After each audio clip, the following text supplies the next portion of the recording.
Welcome to Muscle News Weekly with me, Giles Thomas, and... me, IFBB Pro, Rosie Rascal Hart. Rosie, how's your week been? My week has been good.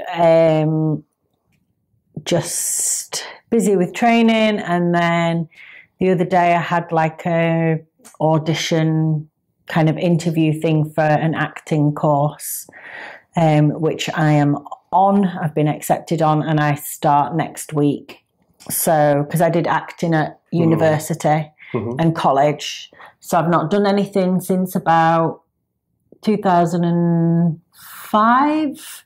But what I studied was like theatre acting, and this course is for film and TV acting. Okay. So I'm going to learn all the techniques for acting for TV, and then become a superstar. Well, I'm surprised you actually need acting lessons if the rumours are correct that we heard on Tuesday, was it?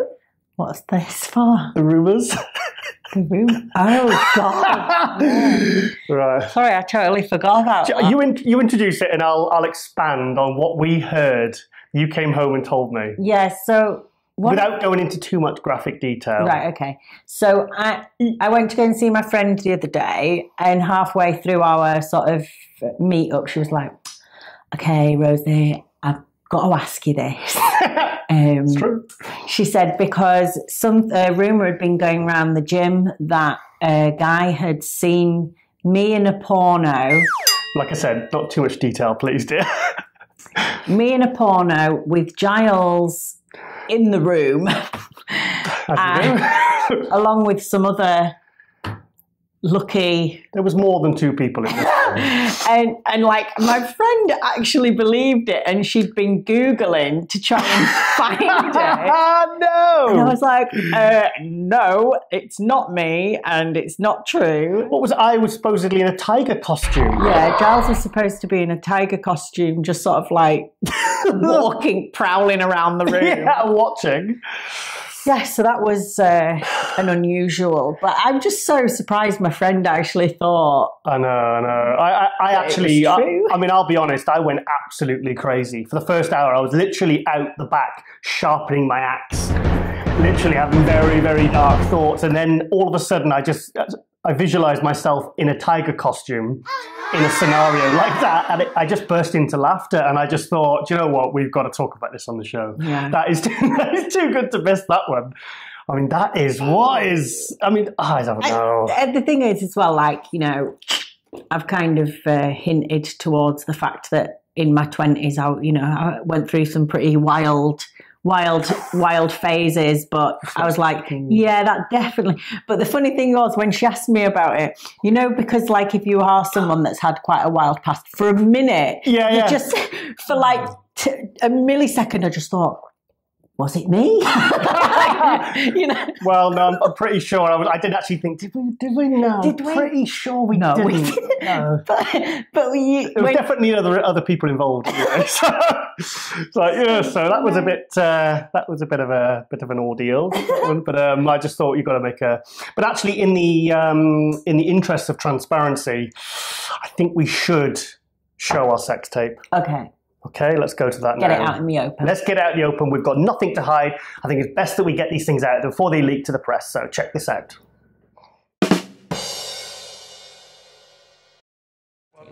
Yeah.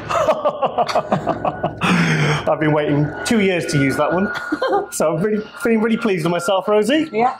Okay, I think there's a helicopter coming over to find us now. So just act natural. Okay, Rosie, do you recognise this jacket? First date? Yes, still got the teeth marks, if you notice. Anyway, okay, right, well, in bodybuilding, it was good to see Patrick Tour, yes. Your old coach on Runline. Did you watch that? Yes, I did, watched it all. It was really, really good. It's nice to, I mean, obviously we know a lot about Patrick's past, and we know how good he is at what he does, but it's nice to see him sharing with more people and sort of highlight what a good coach he is. Yeah, got a really good response on MD with the hits and the response. So it's because I think it's important for people like us to speak up for him, because he is so he is all about the athletes. You know, he doesn't really want to self-promote. He literally just wants to promote the athletes and nobody else. So it was nice. And I think he really appreciated the gesture that, you know, the MD, we reached out to him and had him on. Being a coach can be a very lonely thing because especially when you work with so many, and it's like, however good you are, there's always like this turnover of athletes that you kind of, and you invest so much in them. Every single one, you invest so much in them. And, you know, some do leave, some stay. And it's something like I don't think you ever quite get over when a client leaves. Yeah. So, I think it can be quite a sort of internal. Possibly, yeah. Possibly. But like a great response. And I said, to be honest, Patrick, he said, "Oh, thank you so much for, you know, being part of that, making that happen." I said, to be honest, Patrick, it was long overdue, mate. It was long overdue. Okay, so let's go into other news. I watched the Pittsburgh Pro Amateur. This is Jim Mannion's show in Pittsburgh. And every year it's a bit of a tradition because he always has literally 6 of the biggest names, and he has them, and they all guest pose in one big go, and everyone's kind of speculating of who's, because it's funny because people will judge, oh, so-and-so's looking the best. Like a couple of years ago, they had Sergio Oliver Jr., who was a week out from the New York Pro, so obviously he was in great condition. Everyone said, he's looking amazing, he looks better than Phil Heath, and obviously Phil Heath's like 5 months out. So, so obviously Nathan D'Asher was probably looking the most impressive in terms of conditioning. It was good. Rowley stole the show for me. Yeah. I mean, oh my God. I don't see how he can actually fit any more muscle on his frame. He looked absolutely insane. How many weeks are we away from the Olympia now? Well, I don't know, 20? Is it more or less? I don't know. Well, it's a lot. But obviously, so Phil Heath's going to be deep into his off-season. He's probably, I don't know, but he's not going to be looking his best compared to some of the other pros who might be competing in the next couple of months. Yeah. So, it's just funny. It always makes me laugh at the speculation and, you know, he looks better than Phil. Look at Phil Heath. He's scared. He's running away. It's like, no, let's just judge it at the Olympia when they're on stage. Exactly. You know, so Nathan D'Asher did look better than Bonac, but he's going to be because Bonac's just done shows. Nathan's about to do a show. Yeah. So, but it was good. It was quite entertaining to watch them, and it was really good. Anyway, so okay, Rosie. Well, I think we should go on to the first athlete update. Okay, now this guy, his name is Milan Sadek. Now, the first time I put Milan Sadek in my MD column, this was back in 2013. And then at the 2013 Arnold, which you did, you came third in the ladies bodybuilding, didn't you? Under 55 kilo before you switched to physique. I looked rubbish. So did I. So no, this is a different story. I interviewed Rosie, and I was so shocked at how fat and awful I looked. Pale. How pale I looked. And actually, because of that, I interviewed Rosie backstage. This was before we even got together. I was so shocked at how I looked when I watched that interview. I decided to come home, get a tan, and start dieting.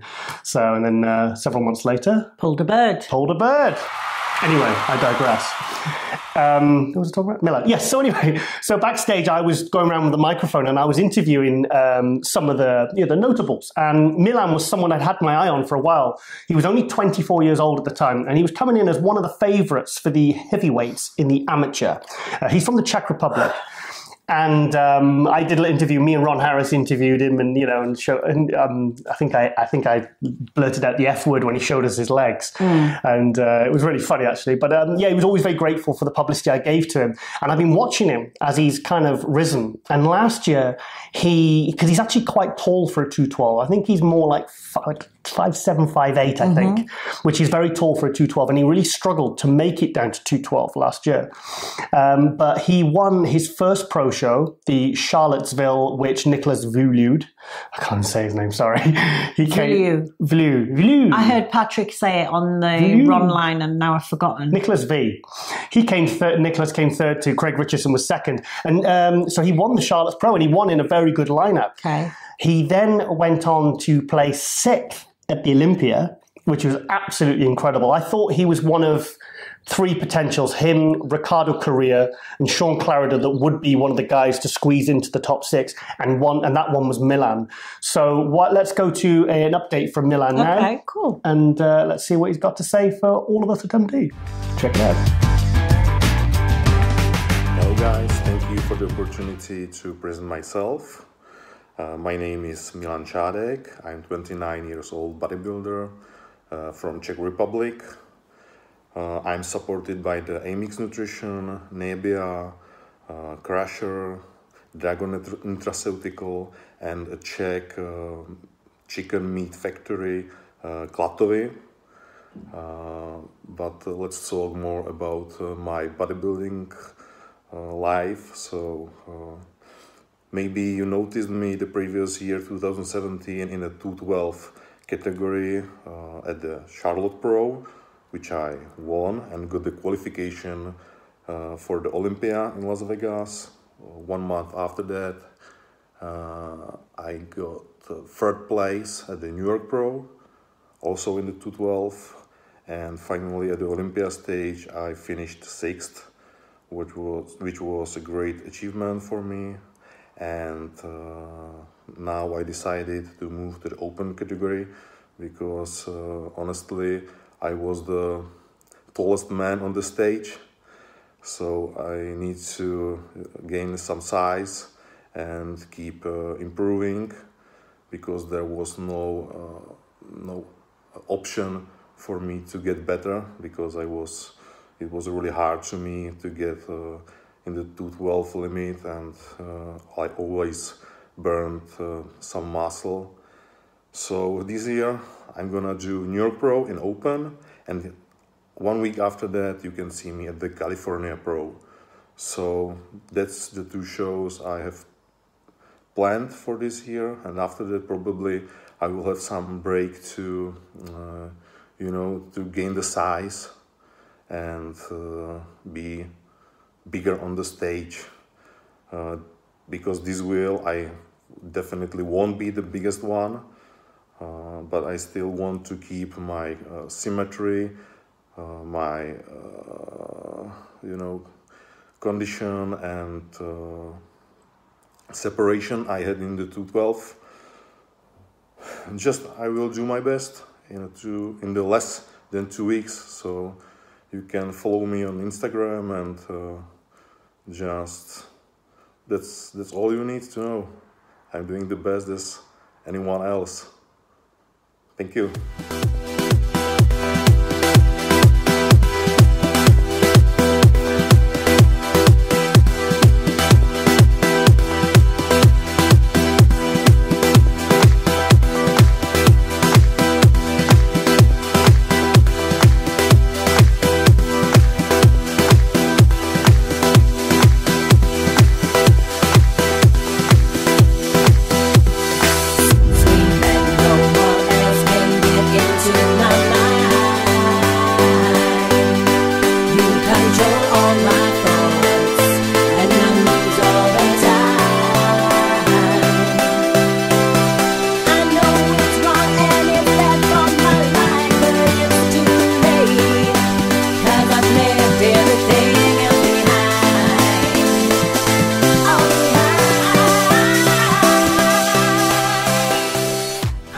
Yeah, so that's Milan Čádek. Super. So I said Sadek, it's Čádek. Čádek. Yeah, brilliant. Yeah, so he was kind of in a position that William Bonac was, where he was literally having to sacrifice muscle tissue to get into the 212. It was a squeeze for him. And like he said, he was at the Olympia and he was the tallest guy on stage.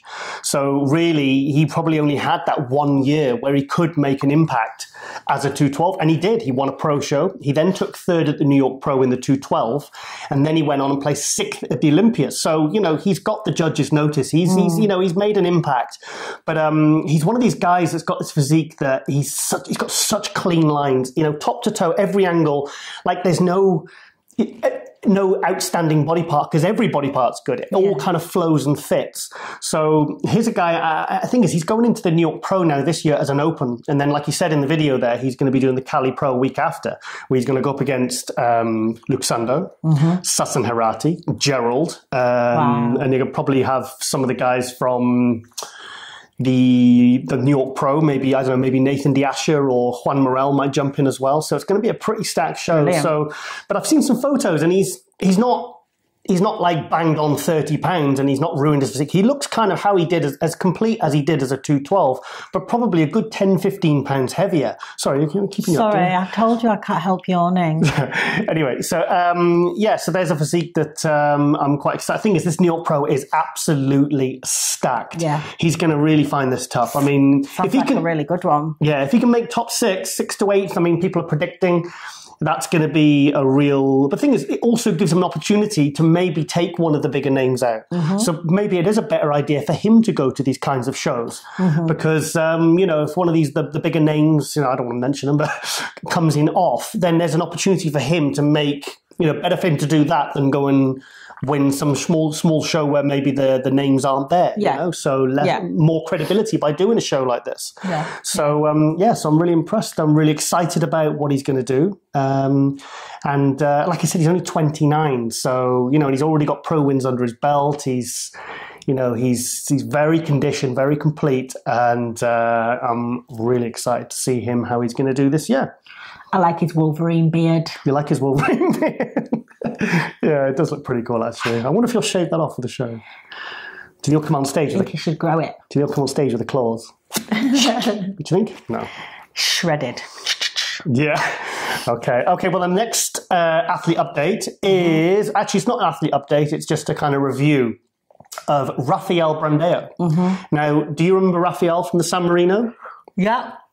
Beautiful shape, nice, young, healthy muscle. Now, Rafael made his pro debut at the San Marino Pro last year, which we were at. And it was an absolutely sensational debut. He was in the first call-out. Now, bearing in mind, this was the first call-out with Cedric McMillan, Hadi Chupin, Brandon Curry, Tim Budesheim. It looked like he was going to be in top 3 at first, didn't it? They actually called him out, and then whether they made a mistake or changed their mind, then they sent him back and brought someone else out. It was very confusing. I think I had him around 5th place, and I spoke to one of the shadow judges who was sat behind me. I said, where have you got? Because Patrick Tour was prepping him for that show. I said, where have you got that kid that said his number 24 or something? And he said, oh, I've got him 5th. Right. He could be 4th. But it was a pretty sensational pro debut. And now the thing is, he's actually got a very, very classic shape. And people were saying, oh, he should do classic. And I said, nah. So I checked with Patrick, and Rafael is 6 foot and 245 pounds on stage. So he's not small. He doesn't actually look that tall when you see him on stage. But there's a physique, and for him to be classic, he would have to be on stage at 225 pounds. So, I mean, we'll cut to some pictures now. We'll cut to a bit of footage. He'd be too flat. No, he'd be stringy. Yeah. He'd be stringy. He'd lose all his lines in his development. Yeah. So let's cut to some pictures now and a bit of footage I got from the San Marino. So watch that now.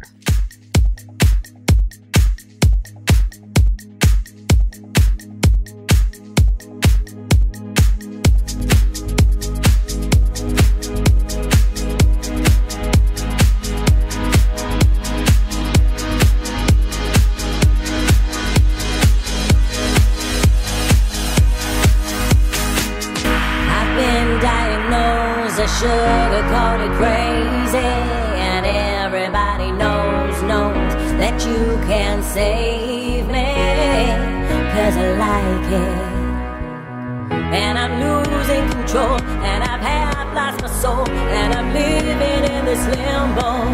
I'm sugar-coated crazy, I'm sugar-coated crazy.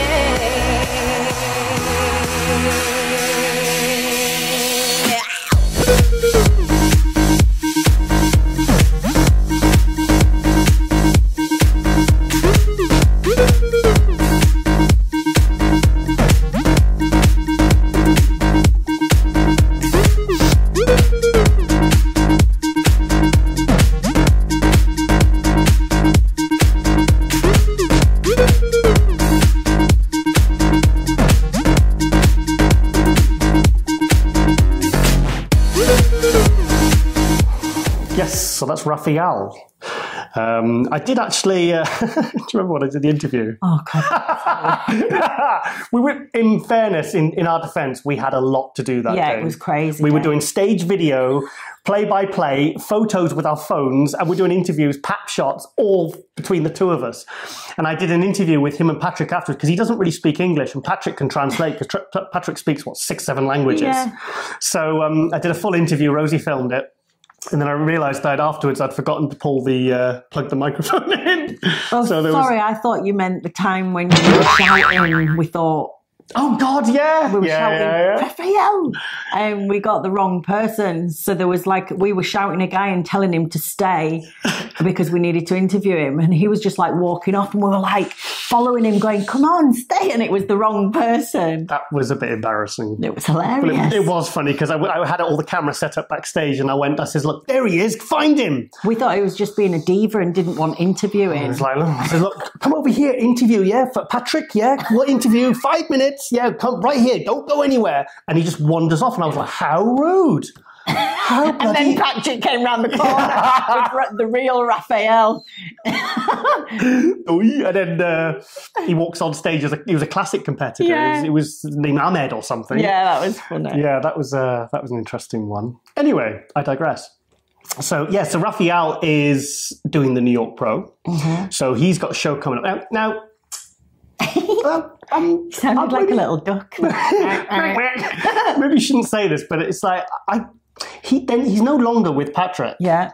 Now, Patrick took him from a pretty okay-ish, not outstanding junior to a really, really strong force in the Open. Mm-hmm. Put 30 pounds of muscle on him in 2 years. Peaked him to absolute perfection. As you've seen from the photos in the video, that guy was in his first pro show at 24, 25 years old. He was perfect. Yeah. His conditioning was perfect. Yeah. So this is one thing I sometimes don't understand. What do actually sometimes these sponsors expect? When you bring somebody in, you take someone who's pretty good, put 30 pound of muscle on, they get first call at a pro show with Cedric McMillan and Hadi Choopan. Yeah. And then you drop that coach and go with somebody else. Now, I believe he's actually working with Chris Aceto, so it's not like they've swapped him for somebody else. But I mean, Chris is a fantastic coach. I mean, he did a great job with Kamal, and Chris Aceto is a legend, isn't he, in the sport, in the industry. Yeah, so I was a bit I don't know. Maybe I shouldn't speak for people, but I was a bit upset actually when I found that out. I thought I was a bit confused because I thought if it ain't broke, don't fix it. Yeah, it's really that's what I mean. I mean, I coach people, and it's on a much lower level, but you do get this kind of thing all the time, and sometimes it's just that people want to change for whatever reason, and it's because Patrick was too strict with him. Patrick is quite strict. He is quite strict, yeah. But I tell you something, because when I first started working with Patrick, I remember he said, "Okay, and no cheat meals." I was like, no cheat meals? For the whole prep. But working with someone like Patrick, it kind of makes you become what you never thought that you could. And without working with someone so strict, you would never raise up to that standard. Yeah, he did. He took your physique and everything. When you turned pro, he won the Amateur Olympia in 2015, he took it to a whole new level. And your whole attitude, you became the difference between becoming an amateur and then becoming a pro. You didn't just become a pro by getting your pro card. He turned you into a pro. Your way of thinking, and really set the ball rolling for what you've achieved in the last 3 years. Yeah, definitely. Funny. One time I came home and you were. That's the one time I think I was about 6 months or a year in. You were crying. Yeah. And Patrick had really upset you. I think he'd given you the harsh word about something, and you were like. The thing is, he told her off, and then about 6 o'clock the next morning, she was up doing cardio, and it switched you up again, didn't it? Yeah. I mean, he always expects so much from his athletes, and you either raise yourself to it, or maybe you can't handle it. Anyway, so Raphael, I mean, tremendous talent. I mean, he kind of reminds me the kind of structure of a Dennis Wolf, the wide shoulders, the small waist, and he's got such a beautiful physique, and he's a lovely poser, really, and he's so marketable. I mean, you were going to say he's so handsome. He's so beautiful, but he's a good looking dude. He's kind of like you said, he's what they would probably want from, like 30 years ago, he'd have been straight into the top 10 Olympia. It's kind of like a physique, but things have changed now. So will he have to keep adding on a lot more size? I just hope.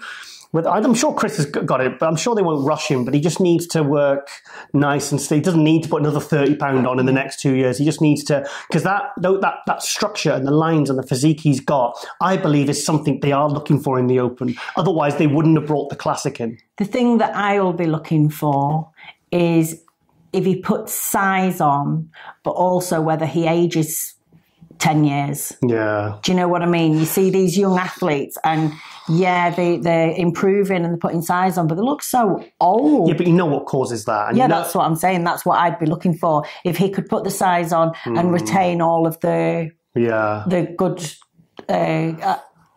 aspects of health and so on as well. I think he's in good hands with Chris Aceto. I really do. I mean, there's a few names he could have thrown out that I'd be like, oh no, that's his career over. Where, it's where they would have just tried to put 30, 40, 50 pounds in 2 years and really seriously damage his health, his physique, his looks, everything, and it would have, that's the problem. I think a lot of the times is some of these coaches or whatever sponsor, sometimes they are in too much of a hurry. They're not patient enough. And when you get these young athletes, everyone gets excited and like, oh my God, this guy could be Mr. Olympia. Yeah, but he could. But like when Neil Hill and Flex Lewis were, working together, Neil had a 5-year plan, not a 2-year plan. Time off when he needed it and so on. Yeah. So I hope they don't just push this kid too much too soon, because he's a really exciting prospect for the future. And I heard that his sponsors were hoping for him to be top 10 Olympia this year. Okay. Now, he's got to get past, he's got to qualify first. Who are his sponsors? I don't know. It's some Brazilian supplement. Yeah. But he's very well looked after. I will say that. Yeah. So, it's great. I mean, it's fantastic. It's great to have, young talent like that, because like Patrick was telling us, the Brazilian scene for supplementation, they're crazy for bodybuilding. Supportive of it, aren't they? Yeah. Yeah, we heard some stories. He said, there's more supplement stores than, something else. So, you want to stretch the idea? No. Okay, that's enough about Raphael. Okay, now, this isn't an update, but this was something I saw on Instagram that I wanted to feature. And this is a guy I will be chasing up this week. So if you're watching, Kile, I'm coming after you. This is a guy I featured in my, my empty column a few years ago. A guy from Finland called Kile Kujala. I like that name. Yeah, I put him in my other column. And this is a guy, he's kind of gone off my radar the last few years. But he was an amateur, and I looked at his Instagram today, and he's turned pro. So just catch this little video now, and it'll show that he's put some serious muscle tissue on. So check this out.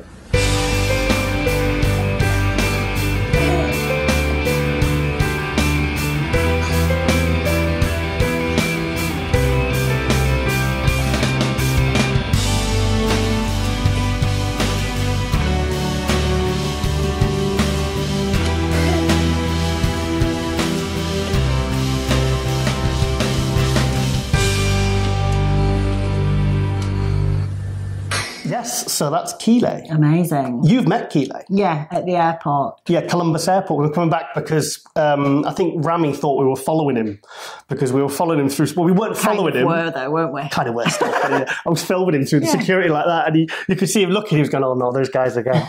I thought I'd already broke a suitcase. I thought that would calm it down, but. Yeah, and then we bumped into, obviously, Cedric at the airport. Such a name dropper. And, bumped into Kile, and I forget who's with now. But anyway, so Kile, I hope I'm saying your name right. Kile. Cool name. What's I saying? Kujala.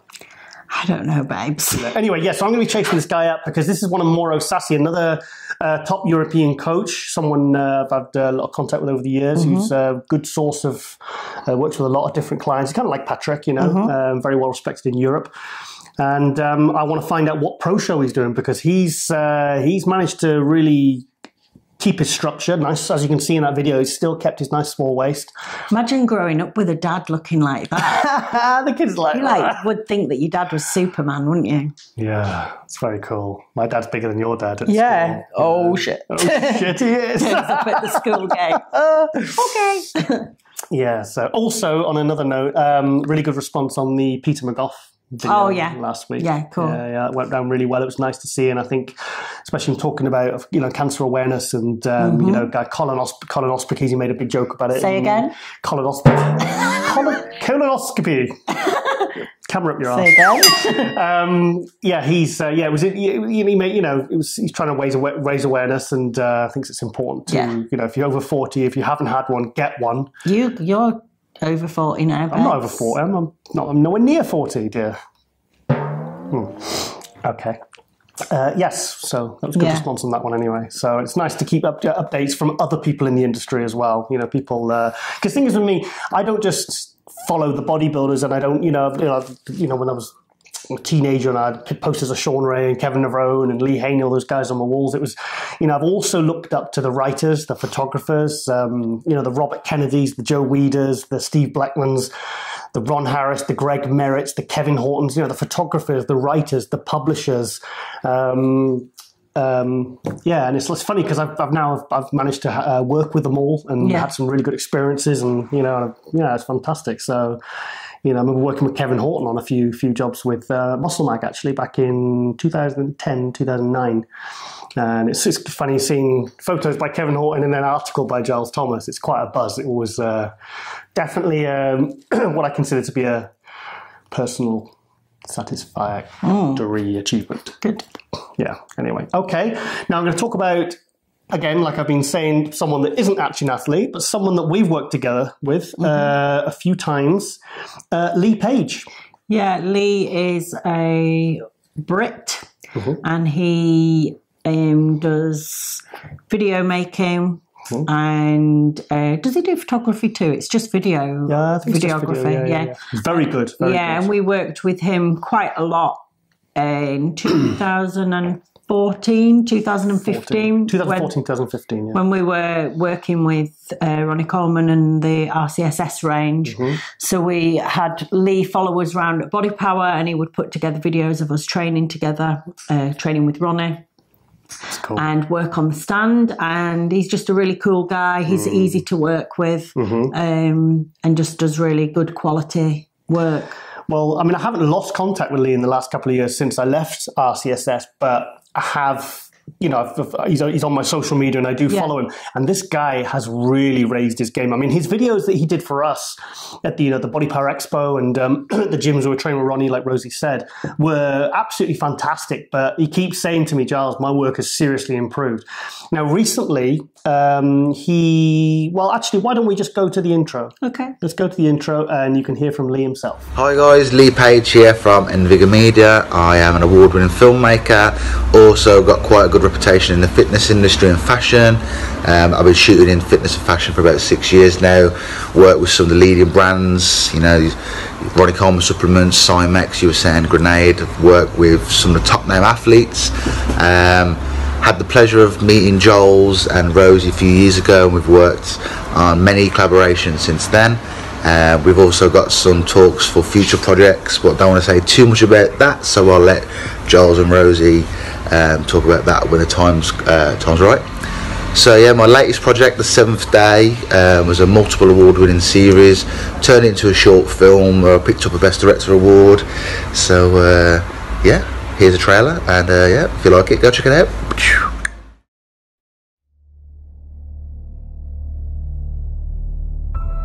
We've all constructed a plan of what we would like to do if a zombie apocalypse happened.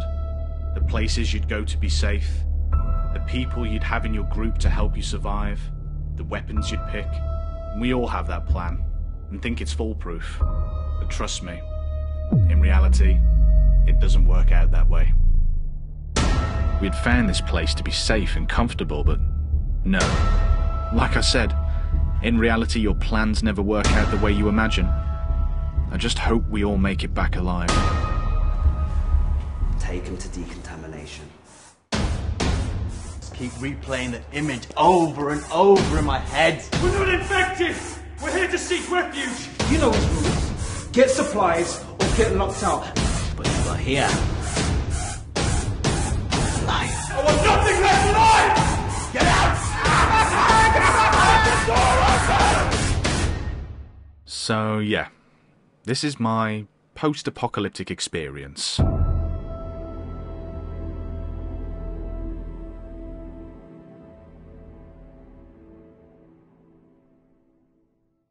Zombies. Awesome. Yeah, we like zombies. We like zombies. We like zombies, yeah. I'm kind of like, how come you didn't get in touch with me to play a part? That's why I've started acting classes, so that I can be in one of Lee's films. You'd make a great Negan. Negan? Yeah, I can imagine with What? Lucille. No? I think I would make a good baddie, actually. Well, what do you mean? Oh, you mean baddie, not a zombie? No, I would make a good baddie of whatever genre. Could be anything. I could do a good baddie. Could be. Yes. So anyway, he's made this film. Yeah. And when he won the award for the best director, it's funny because he said to me, he said, "Do you know what, Giles?" He says, because it was all kind of like volunteers and friends and, you know, and contacts to pull together to make this film. It's actually on YouTube, so make sure you check it out. It's fantastic. And he... yes, and he said he did it for something like an £800 budget. That's like, what, $1,000, $1,100. And the person I think that came second, I think their budget was something like £30,000. So how satisfying is that to then win that? Brilliant. I mean, it's funny, all the overhead shots, they're all done with like his drones. And I just think it's fantastic. And you know, I had a little bit of a brainwave, in the week. Now, MD online editor and senior writer, one of my best friends, Ron Harris, he's written a book of short stories because in his spare time he writes horror.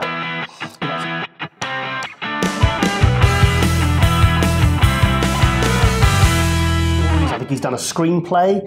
And I said to him, I said to Lee and Ron, I said, you need to meet up. So I gave them numbers.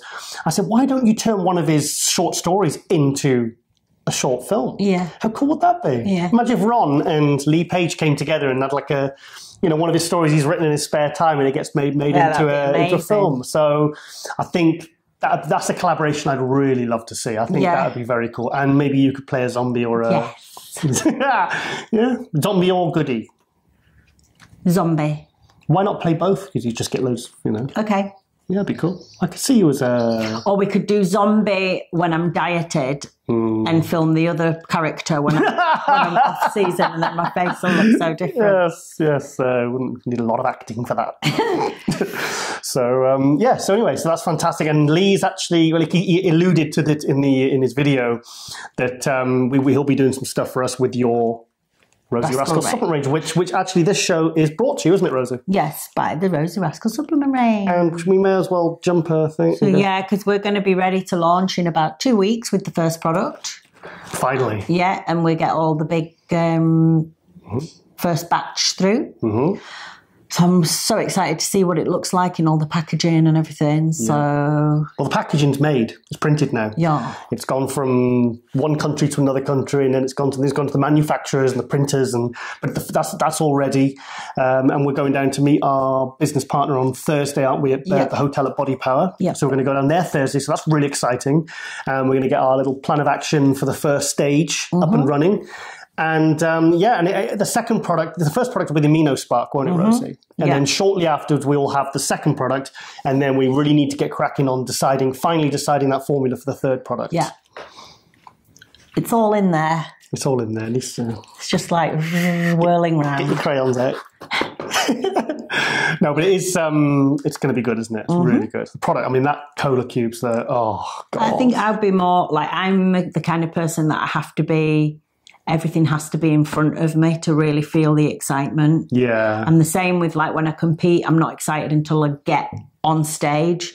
Like it's like everything's kind of dulled emotion until I actually physically am in the middle of something. See, I've been my first job in the supplement industry was 20 years ago. That was with Metrex, and I've had lots of different roles in product development, marketing, sales, every single aspect you can think of in the supplement industry. I've kind of had a UK market manager with Ronnie Coleman.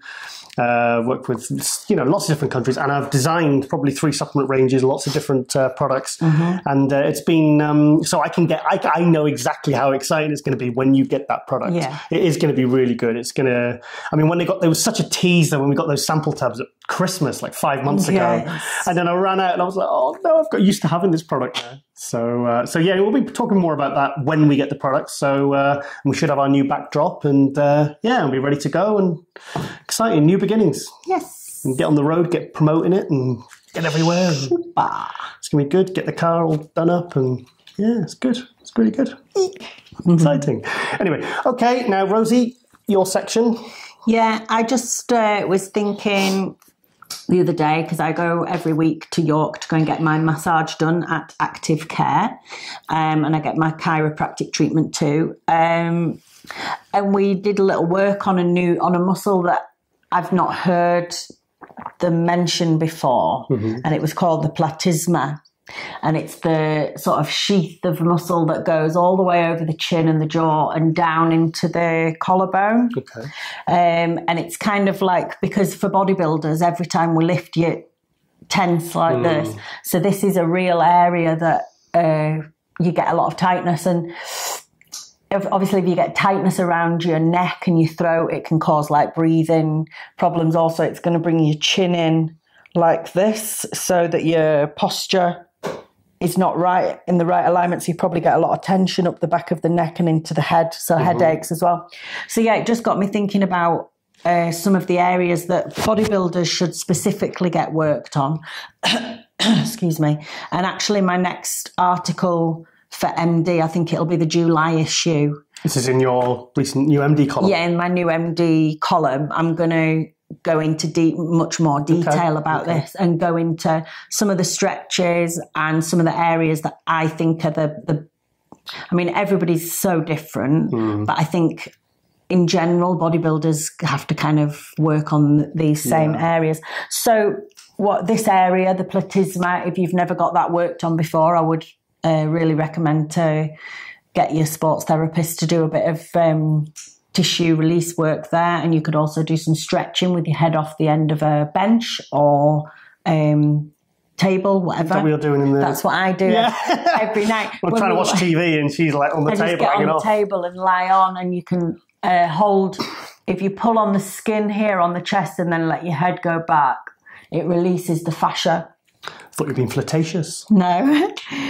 But also, obviously, I think most bodybuilders really need their pecs stretching a lot. We always get, because we do so much pushing, you get really tight pecs and then your shoulders rounded, which means that the back is always lengthened and then it becomes weak. So you tend to have like weakness around here because it's always in a stretched position. Yeah. So to release the pecs and allow the shoulders to go into the right position is really important. And you've got the pec minor, which goes up, and then the pec major, which goes across. So you've got to make sure that you're doing stretches this way and that way. And I find that releasing the pecs before I do any workout is really beneficial as well. Do you think that's more for injury prevention or muscle growth? Both. Both. Okay. Absolutely muscle growth. Absolutely. Yeah. I think glutes is a really, really important one because they get so tight. And I think anything that's around the pelvis, your pelvis is like, it's attached to your upper and your lower. Yeah. So if there's any problems or tightness around there, it's going to impact both your upper limbs and your lower limbs. So if the glutes or the hamstrings are tight, it's going to cause problems with the pelvis. Like I have a anterior pelvic tilt, which means the bum sticks out like a little duck. And this is because of tight hip flexors, tight hamstrings, tight glutes, and it all just pulls the pelvis out into the wrong alignment. And the same with the thoracic, actually. Bodybuilders often have very tight thoracic, which means that it's not actually flexible and moving properly. Okay. So I have a tight thoracic, which is like the mid section of the back, which means that whenever I'm, say, training back and you're supposed to arch and squeeze, because my thoracic is tight, it doesn't really arch. And what happens is the lower back arches. Right. So you're getting too much arch from the wrong place, and then you end up with this overstretched diaphragm area. Okay. If you ever see a lot of bodybuilders that have, it looks kind of bloated here at the top and the abs are very blurred, there's no definition. Okay, yeah. Sometimes this can be the problem because the thoracic's tight, they're arching from the lower back and this bit is too expanded. Yeah. And then you have to work on core strength and stability to try and close this up a little bit. Yeah.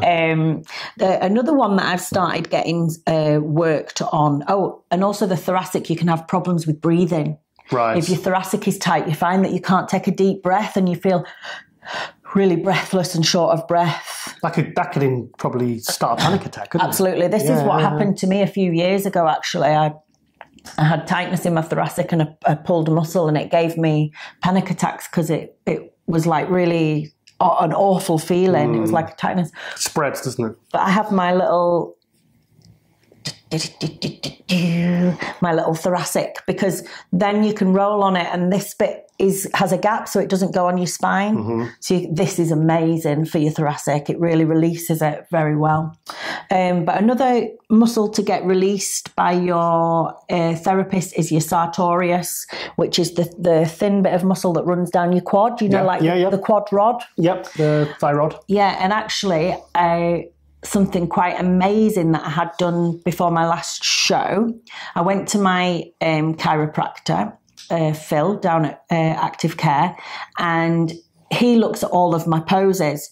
So I go through my 3/4 turns and he looks at me and he said, okay, so your pose on the right in your quarter turn is perfect, but on the left, you're not twisting round enough. And he said, it's because you've got a tight sartorius. So like him just looking at me in my side quarter turn. Crazy. Knew, and he did this crazy release where my leg's off the bed and your toe should be pointing down, but because it was so tight it was like up there. So we did all this release work on my quad, then I did the 3/4 turn again and it was perfect. Oh wow, that's fantastic. So yeah, little things like that can completely change your physique.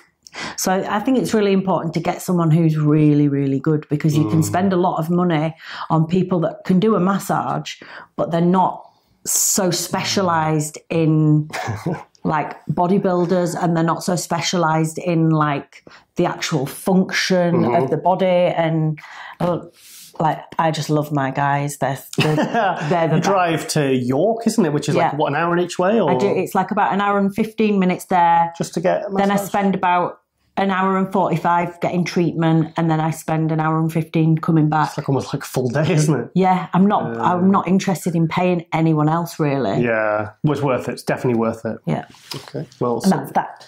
Well, it's something else we can further expand on. Yeah, I'm going to go into a lot of detail in the article. So if anyone's time for another update. Cool. Okay, now this guy is called Steve Orton, and he's from New Zealand. Now, I've known about this guy for a couple of years. He's only a young guy, and he's just placed seventh place, sorry, Luke Sandow was sick, at the Arnold Australia. It's funny because when I was doing the preview with Ron Harris, we did the Ronline preview on Skype. And he said, we went through all the main names and, you know, who's the ones to watch out for. And he said, you know, who's the best of the rest, Giles? I don't know any of these names. Do you know anything about them? I said, yeah, there is one guy. I said, this guy's pretty good. And I've seen a few shots of him updated and he's put a lot of size on. He's really good. He's definitely someone that could be sneaking up there to, you know, to one of the top placing, and he did. He took 7th place in a really good quality show with the one which Roly Winkler won. Can't say that. Roly Winkler won. Yeah, yeah. So so let's go to his update now, and then we will quickly straight afterwards go to a couple of shots. Okay. So let's go to that now. Hey guys, Steve Rox, Borden IFBB Pro, coming at you from Christchurch, New Zealand, in my hometown gym of Fitness Canterbury. Just about to start a chest session, and I thought I'd send a message out to you guys and say thanks to Muscular Development and Rosie and Giles for having me on this week's episode. I've just recently placed 7th at the Arnold Classic Australia. That was 6 weeks ago, and now I'm coming into approaching my improvement season, my off season. I'm a third-year pro now, winning the New Zealand Nationals back in 2015. For the rest of this year, it's all about making improvements on certain areas. I was told I need to get bigger and improve on my back width, my triceps, a bit more fullness to my chest. Conditioning and symmetry don't seem to be an issue for me, so that's a good plus. If you want to give me a follow, I have 2 Instagram accounts. I'm wearing a t-shirt of my Team Ox Instagram account, which is where I do my contest prep and coaching, and I also have a personal account, Steve Boxall, if you want to follow everything about me on there. I want to say thanks to Platinum Labs, my supplement sponsor, Chris Thomas from Alpha Ethos, my contest prep coach, Gym Clothing New Zealand, they're a distributor of Gasp and Better Bodies apparel here in New Zealand. So, you know, wish you guys all the best. Keep killing it in the gym, making those gains, and I'll see you next time.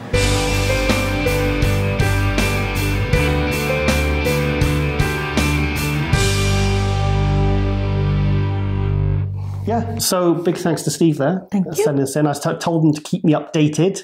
And yeah, it's funny because every video I see on Instagram now, he's just getting bigger and bigger. So anyway, yeah, so that's Steve. Fabulous. Yeah, seems a good guy. Good talent, good prospect for the future. Exciting. So, and it's good because really down under in Australia and New Zealand, there's only really Josh Lenartowicz that's really leading the way in terms of bodybuilding. You know? Is he competing again this year? I don't know what's happening with Josh. I've messaged him and he messaged me back and then he didn't message me back again. And I don't know. I think everything that happened last year. He was considering taking a bit of a step back, wasn't he, when we last spoke to him? Yeah, I don't want to say because I don't know. Yeah, because people change their minds anyway, don't they? Yeah, but I think the whole Dallas thing did scare him. I think, as it did a lot of people. It did concern a lot of people, and maybe he just thought because when I interviewed him at the Olympia, Josh Lenartowicz, I interviewed him at the Olympia. He said, I said, "Oh, so are you going to do all?" Because he told me at Tampa when you competed and I interviewed him for MD, he said, "Oh, I'm going to do all the post-Olympia shows, you know, Prague, all the post-Olympia shows." Yeah. My mind's gone blank. Yeah. And when I interviewed him at the Olympia, he says, no, this is the Olympia, that's it, that's all I'm doing. Yeah. He says, I'm going home. He says, I just, you know, the last 4 weeks have been so stressful. Yeah, bless them. So anyway, yeah, so in terms of bodybuilding from that part of the world, really this year it's Steve Orton that's kind of flying the flag. I know it's from New Zealand, yeah, so it's good because Australian bodybuilding's got a good supporter with Tony Doherty in the Arnold Australia, which he's been promoting bodybuilding for 20 years, you know, Tony Doherty, good guy. So hopefully we can get Josh on the show in the future. I'll chase him up, I'll nail him down and give him a Chinese burn. Give him a Chinese burn, yeah, and say, give us an update, you bugger, mate. So, yeah, so anyway, I think we should go to another update. Okay. We are so full of updates this week. Yeah, so someone who's been on the show twice now, and obviously on the 9th episode now, this is Sasan Hirati. Now, the reason I want to feature him is because he is so close to his new next show now, the Cali Pro, which we've been hyping, obviously, the rematch between him and Gerald Williams, who was in episode 4 or 5. What is it now? 4 weeks to go. Less than, well, this was at 4 weeks. That's his 4 weeks. Okay. This is maybe 3.5 weeks now. So he's done. This is a little update video of Sasan at 4 weeks out. Check this out. Bitch, don't get me now. Shady, put me on the front row. Pow, crank it. I need to hear that.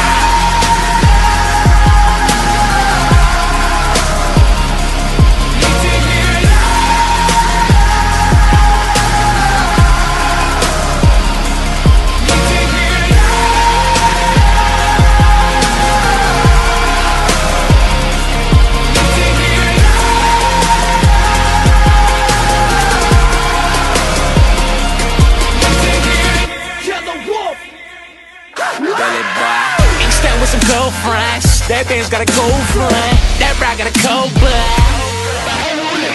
Pop a text in y'all about bugging. This moment just like I'm stuck.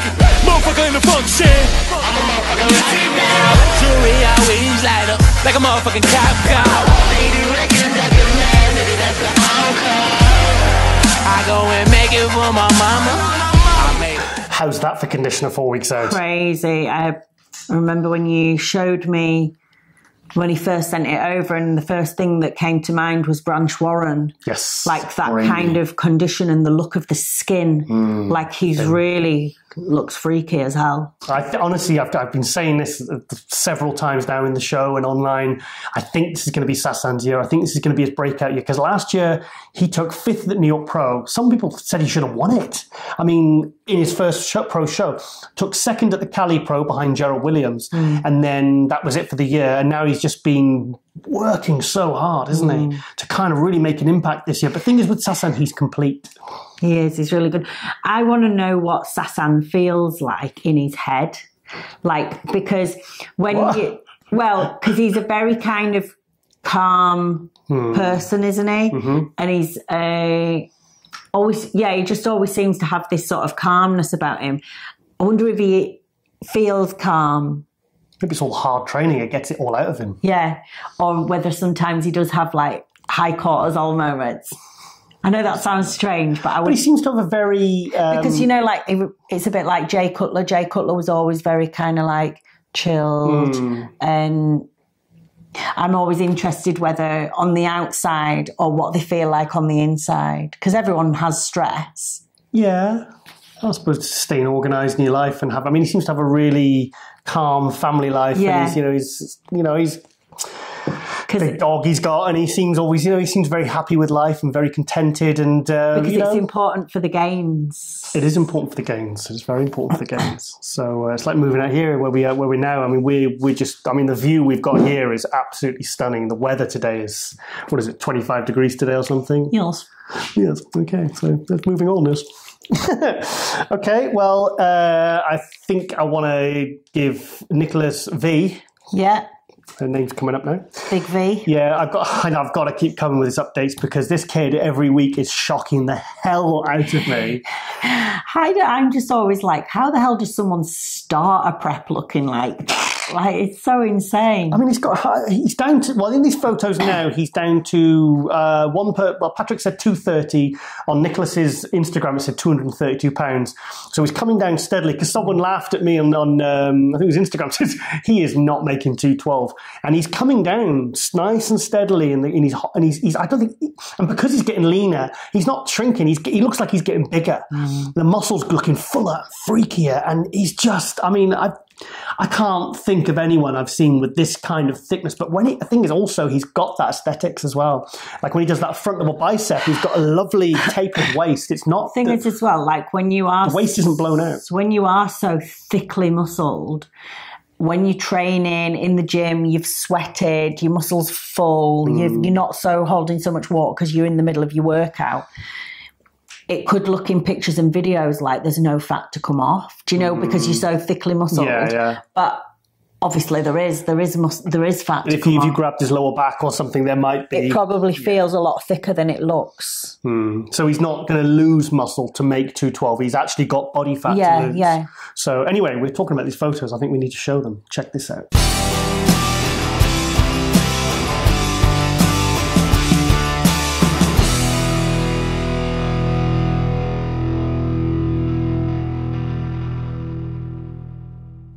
Fantastic.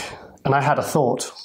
Again, I do have them. Dangerous. He's doing the Lisbon qualifier, which is in Portugal. Now, I believe that's the qualifier that Ricardo Correa is going to do. Okay. Because he's Portuguese, isn't he? So I'm sure he said to me he was going to do one in Spain, Portugal. I think he's doing 3 in a row. So imagine Nicholas Vude against Ricardo Correa. Ricardo last year won 3 pro shows. Yeah. He won Prague, Vancouver, and another one. Chicago. Sorry, Chicago, Vancouver, Prague. Yeah, 3 pro shows, 3 wins, 10th at the Olympia. I think he could have been higher, but I've spoken to him about that. Oh well. So. Oh well.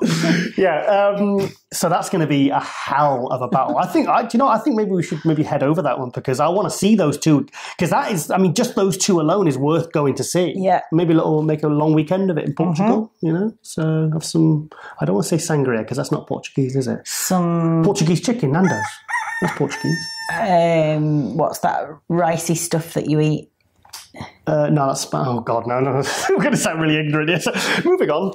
Okay, well, yeah, so that's... I think we're pretty much coming close to the end now, Rosie. Yeah, so that's exciting. And don't say the name, but you've got a very big guest coming on, haven't you? Yes. She's... Well, I'm sure if we say enough, people will be able to work it out. Over to you. Yeah, I'm getting lots of great messages back from good female athletes.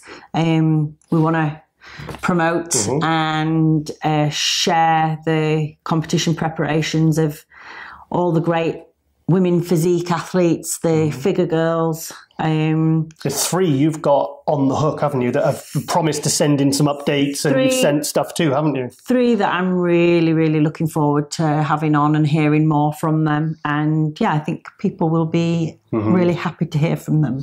Well, one of them is actually my favourite, apart from you, dear. She's, well, I won't spoil it. Let's yeah, Rosie's got it all under control, haven't you, dear?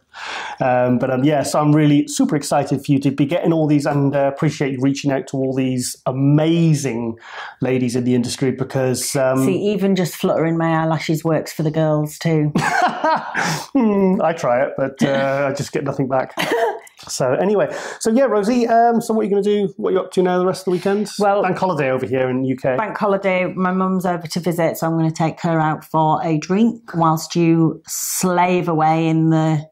Oh, editing, yeah. Editing. Yeah. Well, I'm actually going to take my lizard for a walk. Okay.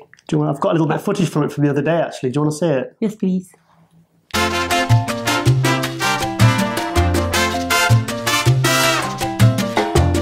Yeah, so yeah, he seems keen, doesn't he? He's a real bundle of joy. He is, yeah. Actually, I took one of my lizards, actually, one of my desert iguanas out in the garden. He was eating the flowers in the flower bed. So that was quite cute. I've actually got a video of it. Does anyone want to see it? It's a good job we don't have any direct neighbours. Does anyone want to see a video of my lizard eating a flower? Yes, please, Giles. Okay, let's go to that now, Rosie.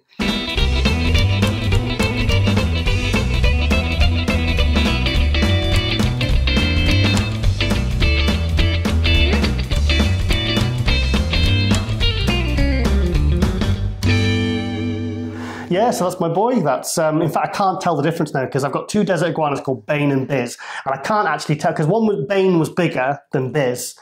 Biz is named after my favourite comic artist, Simon Bisley. Bane, obviously, Batman Bane, and yeah, so I don't know which one it is, but it's definitely one of them. Of the 2. Very cute. Anyway, yeah, so, okay, well, we're going to finish off this weekend with a trailer for episode I made for episode 8 of the Tiger and Rascal show, which I think is probably the best one we've done. I think the one with your dance in Germany, and it seemed to get the best response. It got a lot of views, and it's nice because it showed more of different aspects of you other than just being a bodybuilder, and obviously I had a load of my silly interviews. I'm still hench though. Still beefy. Yeah, so we'll end with that. And also, I've got a feeling we might have a post, like in a Marvel film style. Yeah. We might have a post-credit scene, so maybe you should watch right to the end to check that out. Okay, Rosie, well, thank you. Thank you. You've done a wicked job. Excited to see your... good girl. Yeah, apart from the yawning. Excited to see all your guests in the next few weeks' episodes. Yeah. And yeah, thanks to all you out there. Also, from next week, we're going to have a new section, which is going to be from you, the viewers. There's a couple of guests that I'm going to do like a little montage of... highlight them, give them a promotion, the people that support us, and put comments on our Instagram. And yeah, just a way of sort of highlighting the other athletes in the industry, just as hardworking, sometimes more so. Yeah. Yeah, so big thanks to everyone. Big thanks for watching. Big thanks for supporting. And we will see you next week. Okay, with Rosie Rascal Hart, I'm Giles Thomas. See you next week.